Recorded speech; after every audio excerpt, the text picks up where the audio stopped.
setiap makhluk hidup itu tersusun dari triliunan sel. Kok bisa?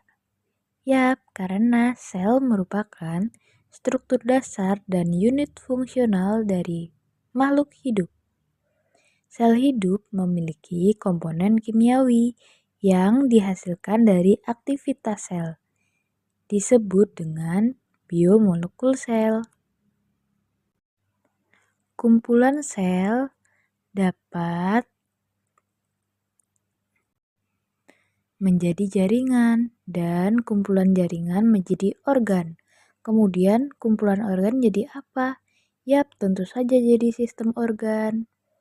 Nah, jadi sel, jaringan, organ, dan sistem organ sangatlah berkaitan untuk membentuk struktur tubuh makhluk hidup baik hewan, tumbuhan, dan manusia. Nah, dari pendahuluan tadi, apakah kamu tahu apa yang akan kita pelajari? Ya, betul. Kita akan mempelajari komponen kimiawi penyusun sel, serta struktur dan fungsi sel. Berikut ini adalah capaian pembelajaran dan tujuan pembelajaran kita pada kali ini. Materi pertama, ada komponen penyusun kimia sel. Nah, di sini ada 7 gambar. Yang pertama ada karbohidrat. Karbohidrat sangat vital untuk proses-proses fisiologi dalam sel makhluk hidup. Karbohidrat terdiri atas unsur karbon, oksigen, hidrogen. Pada tumbuhan, karbohidrat dibentuk oleh sel-sel yang memiliki hijau daun atau mengandung klorofil melalui proses fotosintesis. Berdasarkan fungsinya, karbohidrat dapat dikelompokkan menjadi karbohidrat sederhana, karbohidrat rantai pendek, dan karbohidrat rantai panjang. Kemudian yang kedua ada lemak. Lemak tersusun atas unsur karbon, hidrogen, dan oksigen. Lemak dibangun oleh gliserol dan asam lemak. Dalam sel hidup, lemak berfungsi sebagai komponen utama membran plasma, membentuk hormon, dan membentuk vitamin. Kemudian yang ketiga ada protein. Protein tersusun atas karbon, hidrogen, oksigen, dan nitrogen. Protein merupakan unsur organik terbesar yang menyusun sebuah sel. Protein merupakan polimer dari asam amino yang saling berkaitan dengan ikatan peptida. Kemudian ada asam nukleat. Dalam komponen kimiawi sel, asam nukleat merupakan materi inti. Ada 2 macam asam nukleat, yaitu DNA dan RNA. Fungsi asam nukleat adalah untuk mengontrol aktivitas sel dan membawa informasi genetik. Kemudian yang kelima ada air. Air adalah senyawa utama komponen kimiawi sel yang jumlahnya terbesar dalam menyusun sel.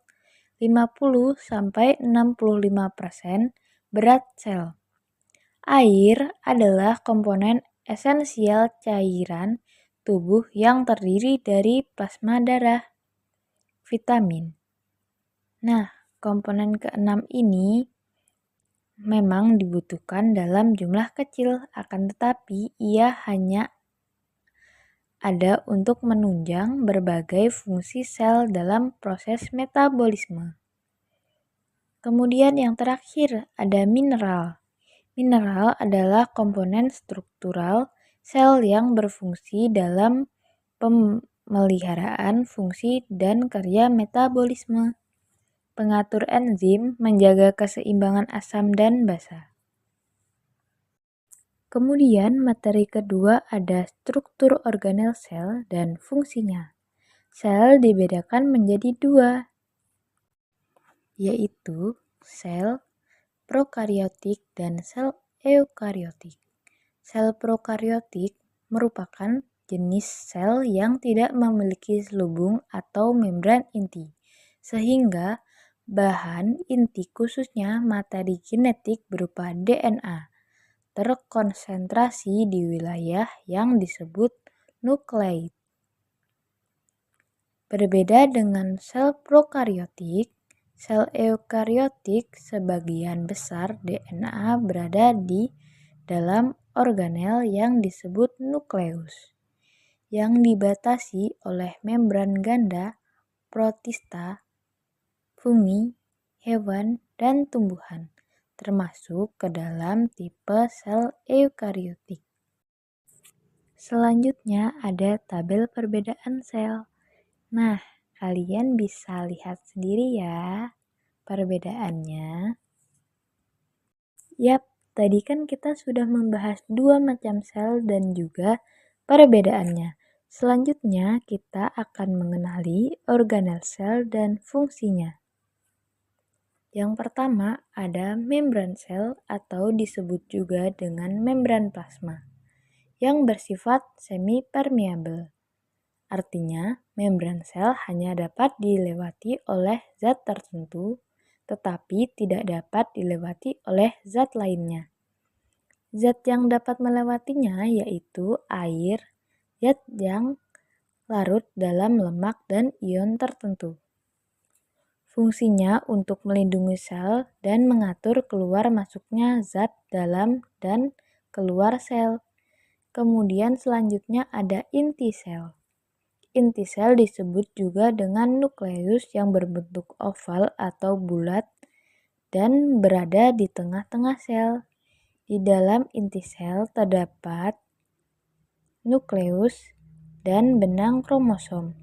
Cairan ini tersusun atas air, protein, dan mineral yang berfungsi untuk pusat pengaturan kegiatan sel. Yang selanjutnya ada retikulum endoplasma. RE dibedakan menjadi granuler atau kasar dan agranuler atau halus. Nah, RE ini menyusun dan menyalurkan zat-zat ke dalam sel atau disebut juga dengan alat transportasi zat-zat dalam sel. Fungsi RE halus adalah mengumpulkan protein dari dan ke membran sel, sedangkan RE halus adalah untuk mensintesis lipid, glikogen, kolesterol, dan pesirida. Kemudian ada ribosom. Ribosom berbentuk butiran-butiran bulat melekat sepanjang retikulum endoplasma kasar. Ada pula soliter atau hidup sendiri yang bebas di sitoplasma. Ribosom berfungsi sebagai tempat untuk sintesis protein. Kemudian ada badan Golgi yang merupakan kumpulan ruang, gelembung kecil, dan kantong kecil yang bertumpuk-tumpuk. Kemudian fungsinya untuk alat sekresi protein dan lendir, maka disebut dengan organel sekresi. Kemudian mitokondria. Mitokondria ini berbentuk seperti cerutu dan berkeluk-keluk. Di dalam mitokondria berlangsung proses respirasi untuk menghasilkan energi. Mitokondria berfungsi sebagai penghasil energi sehingga dijuluki sebagai the power of house. Kemudian lisosom. Lisosom merupakan kantong kecil yang bermembran tunggal, kemudian mengandung enzim pencerna. Lisosom berfungsi mencerna bagian-bagian sel yang rusak atau zat asing yang masuk ke dalam sel, serta menghasilkan dan menyimpan enzim pencernaan seluler. Kemudian ada vakuola. Vakuola adalah ruangan yang terdapat di dalam sel pada sel tumbuhan yang sudah tua. Vakuola tampak berukuran besar dan berisi cadangan makanan dan pigmen. Pada sel hewan, vakuola berukuran kecil. Vakuola mengandung garam organik, glikosida, dan butiran pati serta enzim. Adapun selaput pembatas antara vakuola dan sitoplasma ialah tonoplasma. Kemudian ada plastida. Plastida merupakan badan membran rangkap yang mengandung membran tertentu. Plastida mengandung pigmen hijau atau klorofil, disebut dengan kloroplas. Nah, berfungsi untuk fotosintesis. Kemudian yang terakhir ada sintrosom. Struktur berbentuk bintang yang berfungsi dalam pembentukan sel. Nah, pembentukan sel ini ada dua, yaitu mitosis dan metosis. Organel ini hanya terdapat pada sel hewan yang berfungsi aktif dalam pembelahan sel. Sel tumbuhan dan sel hewan memiliki perbedaan yang cukup terlihat dengan adanya perbedaan organel yang ada pada sel tersebut.